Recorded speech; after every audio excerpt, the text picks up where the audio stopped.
Vous dites que Dieu a tout créé, qu'il règne sur tout. Et ça, je ne suis pas d'accord. La science n'a pas vérifié cela. Donc, je ne peux pas y croire.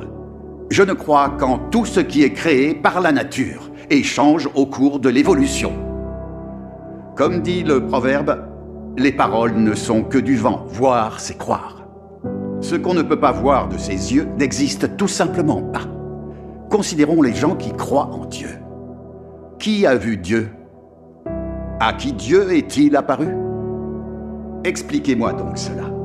Il me semble clair que la croyance en Dieu est fondée sur l'imagination humaine. En fait, c'est comme dans le proverbe. Si on croit à une chose, elle existe, sinon, non, zip. Écoutez, professeur Sun. Vous dites que parce que les gens ne voient pas Dieu, alors Dieu n'existe pas.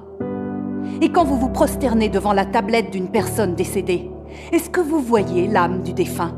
Vous répétez que Dieu n'existe pas et vous prêchez l'athéisme à grande échelle. Mais en privé, vous croyez à de faux dieux et adorez des esprits maléfiques. Ces actes ne constituent-ils pas des mensonges et des tromperies vis-à-vis des gens? Vous voyez bien que les paroles et l'œuvre du vrai Dieu sont la vérité et qu'elles apportent à l'homme lumière et salut. Dieu est esprit. Bien qu'on ne puisse voir son corps spirituel, on peut entendre Dieu prononcer des paroles. Et on peut voir l'œuvre de Dieu. C'est un fait qui est absolument irréfutable. Depuis des milliers d'années, Dieu parle, guide les hommes, sauve l'espèce humaine et régit le destin du genre humain. Dieu a également révélé de nombreux actes.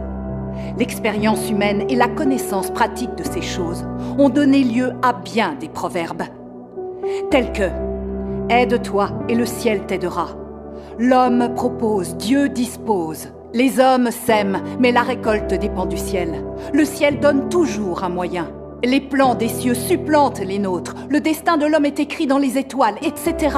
Tout cela prouve bien qu'il existe un souverain qui régit et agence tout le monde humain, qui dirige, bénit et nourrit cette humanité. Il y a aussi des expressions fréquentes comme « un esprit observe juste au-dessus de ta tête »,« les gens agissent, les cieux observent » et « on récolte ce que l'on sème ».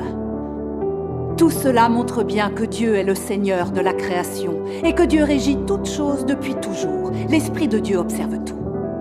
Dieu inflige les châtiments selon les actions des gens et décide du destin des êtres humains.